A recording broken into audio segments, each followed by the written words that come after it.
Cet entretien est très long, mais auriez-vous quand même un petit mot pour conclure? Conclure trois choses. Premièrement, un entretien assez extraordinaire sur Internet que je vous conseille de visionner de Loïc Le Floch-Prigent, qui a été un grand chef d'entreprise, qui était un mitterrandiste, qui ensuite d'ailleurs a eu des déboires judiciaires significatifs. Et enfin, il a fait un entretien assez intéressant sur le devenir de la SNCF en disant si on continue comme ça, le désastre est certain. De plus en plus, on voit apparaître des consciences, pas des consciences morales, hélas, qui se contentent de protester dans le vide sur la dictature européenne, mais qui, j'attends toujours qu'elles se manifestent, ces consciences morales, pour soutenir l'Union populaire républicaine, parce que nous sommes quand même le seul mouvement politique d'importance qui proposons la sortie de l'Union européenne, et depuis 12 ans, le seul depuis 12 ans, sans jamais varier, et les événements ne cessent de nous donner raison. Mais là, il ne s'agit pas d'une conscience morale, il s'agit jamais d'une conscience industrielle.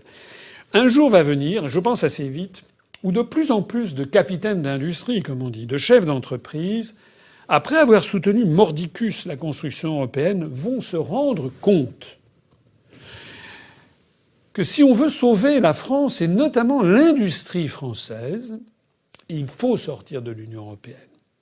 Nous qui avons été blacklistés pendant tant d'années, je suis absolument convaincu que dans les mois, les semestres, les années qui viennent, il va y avoir des chefs d'entreprise. On a vu déjà les propos de M. Montebourg, ministre du redressement productif, qui a annoncé que l'industrie allait être désintégrée si on n'en revenait pas aux nations. Malheureusement, M. Montebourg n'en tire pas la conclusion qu'il faut sortir de l'Union européenne, mais qu'il faut changer l'Europe. C'est-à-dire rien, c'est ce qu'on dit depuis 60 ans.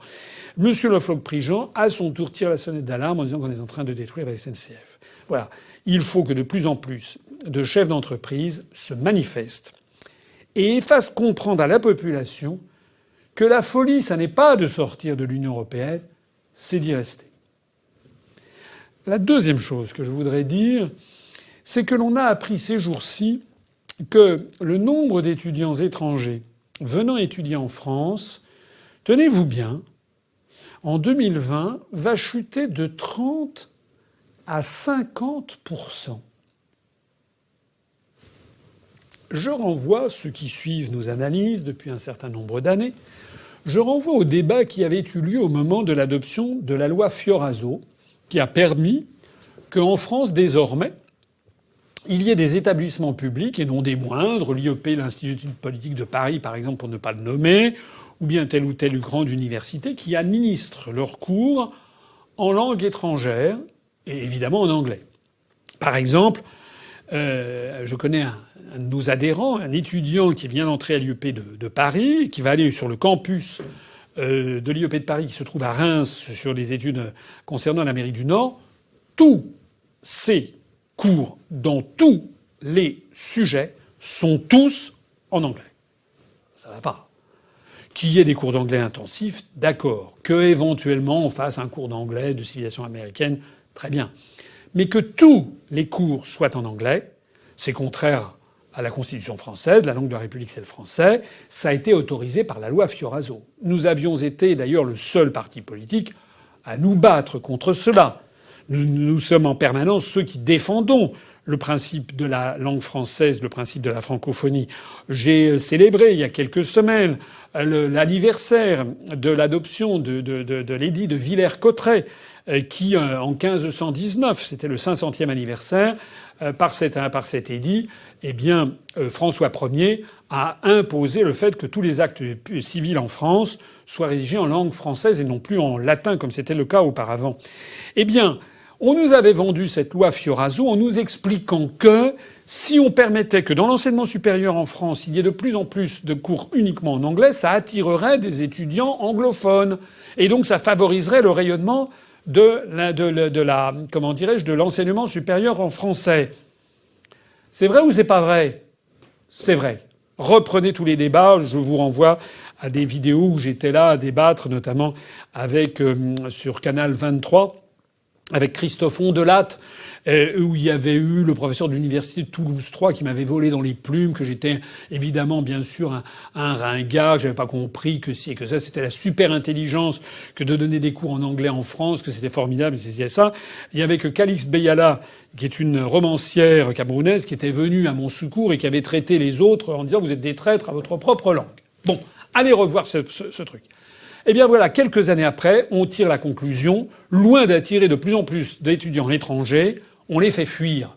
On les fait fuir pas uniquement pour cette raison, on les fait fuir aussi parce que le gouvernement français a trouvé de la plus grande urgence que d'augmenter de façon colossale les frais de scolarité. C'est-à-dire que des étudiants étrangers, francophones, bien entendu, un certain nombre venaient d'Afrique du Nord ou d'Afrique centrale ou d'Afrique équatoriale, comme on disait du temps des colonies, donc l'Afrique francophone, l'Afrique noire, et puis l'Afrique du Nord, beaucoup de ces étudiants, mais pas seulement, ça peut être aussi des gens venant de Madagascar, venant de Haïti, venant du Vietnam, ou venant d'autres pays du monde, il n'y a pas besoin d'être uniquement des pays issus de la francophonie. On a augmenté de façon colossale, mais on est passé de l'ordre d'un truc de 300 € à 2500 € la scolarité annuelle. Enfin, c'est un truc de dingue. Et évidemment, si vous êtes un étudiant brillant camerounais, ou ivoiriens ou sénégalais, payer 200-300 € les frais d'inscription dans une université en France métropolitaine, c'est un effort que la famille peut éventuellement faire. 3 000, 2 500, 3 000 €, non. C'est pour ça qu'on est en train de faire chuter le nombre d'étudiants étrangers. Ça, plus le fait qu'on enseigne en anglais, les gens se disent, les étudiants se disent, si c'est pour avoir des professeurs français qui parlent très mal l'anglais, on va rien comprendre de ce qu'ils disent, autant aller, si c'est pour apprendre l'anglais, autant aller en Angleterre, autant aller aux États-Unis, autant aller en Australie, en Nouvelle-Zélande. Là, au moins, on aura des professeurs qui parlent correctement l'anglais. En bref, la politique vis-à-vis des étudiants étrangers est une catastrophe. C'est encore une énième catastrophe venant du gouvernement français. Bien sûr, je sais que certains disent derrière ces étudiants étrangers, il y a de l'immigration clandestine en puissance, etc. Oui, mais non. Non, parce que il faut savoir aussi ce que l'on veut. La grande masse de l'immigration clandestine ne vient pas de là, vient des trafics comment dirais-je, de population qui sont organisées. J'ai eu l'occasion de le dire.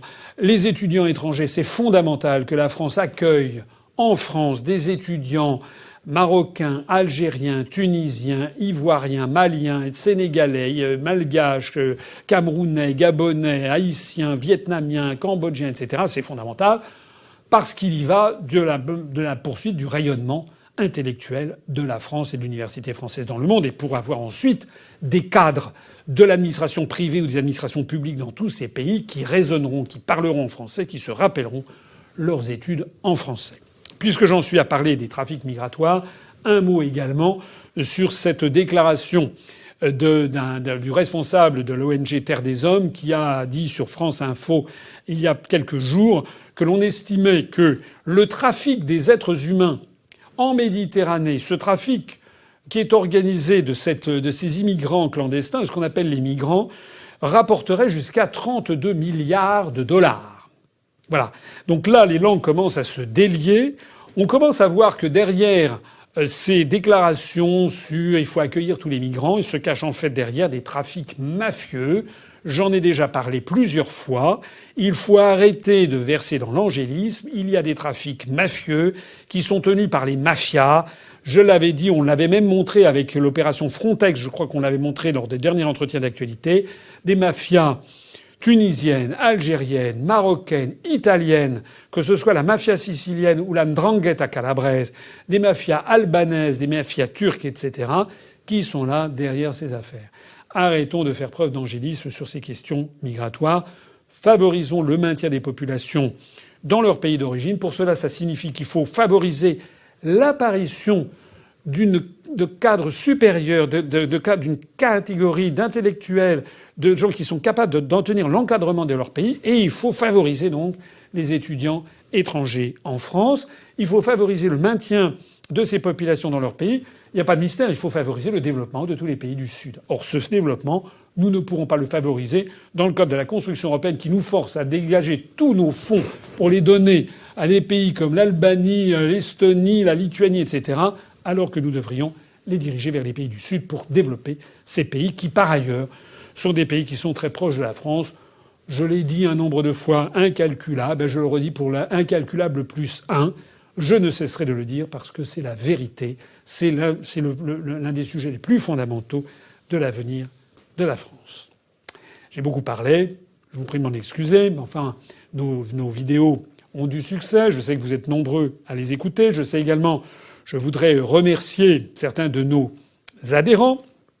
J'en vois un d'ailleurs qui s'appelle Nicolas Coulon. Je me permets de citer son nom, mais parce qu'il est très présent sur notre page Facebook, je ne le connais pas, mais je sais qu'il passe beaucoup de temps à partir de nos vidéos, de faire des petits découpages et puis de les diffuser sous forme plus petite. Il n'y a pas que lui. Excusez-moi de tous ceux que j'ai oubliés. Nous avons d'ailleurs aussi un site qui s'appelle UPR en bref, où nous avons ces vidéos sous forme de petits morceaux de 3 à 4 minutes ou 10 minutes selon les sujets.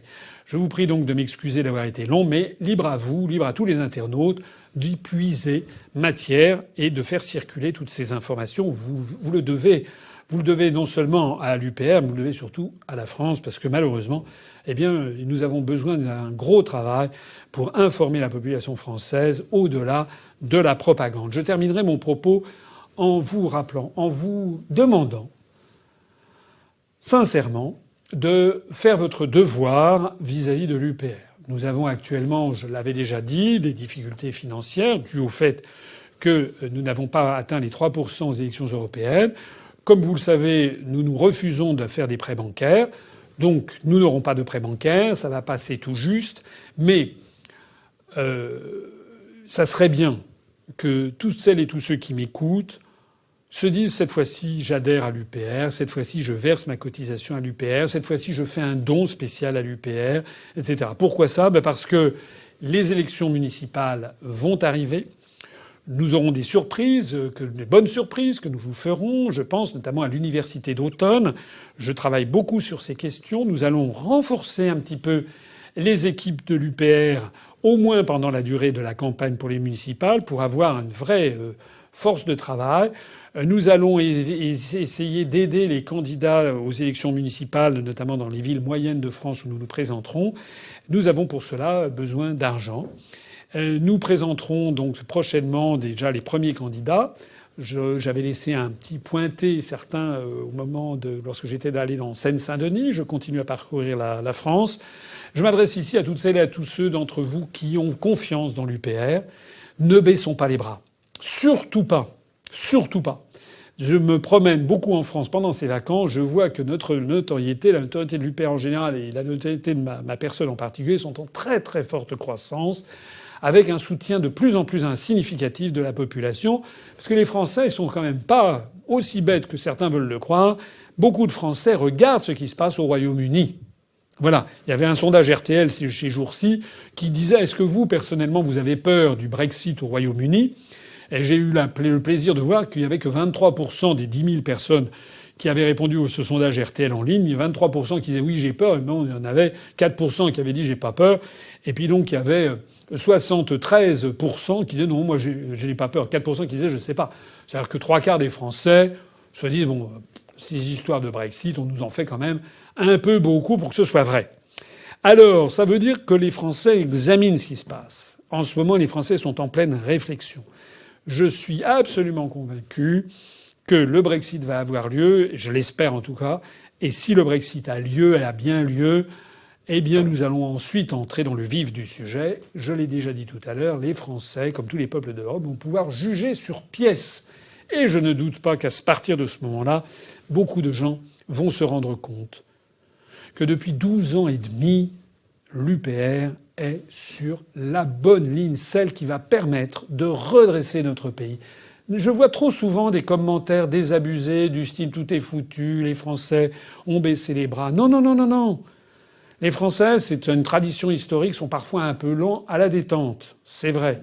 Parfois, ils se laissent aller. De Gaulle l'avait dit d'ailleurs. Hein, les Français qui, voilà, se laissent aller, des malheurs sans nom, mais aussi des victoires éclatantes. Voilà. Le peuple français se laisse un petit peu aller. Puis à un moment, il se ressaisit. Mais je pense que nous ne sommes pas si loin du moment où les Français vont commencer à se ressaisir. C'est le moment, plus que jamais, d'adhérer à l'UPR, de faire circuler les informations de l'UPR, de verser votre cotisation annuelle à l'UPR, de verser des dons à l'UPR. Je ne vous le demande pas pour moi, je ne vous le demande même pas pour nos permanents, je ne vous le demande même pas pour toutes celles et tous ceux d'entre vous qui, de façon bénévole, admirable, parcourez la France pour coller des affiches, distribuer des tracts. Je vous demande tout simplement, pour, comme le disait Charles de Gaulle que j'ai cité tout à l'heure, pour que la France reste la France. Bonne fin de vacances à toutes celles et à tous ceux qui en ont pris. Vive la République et vive la France.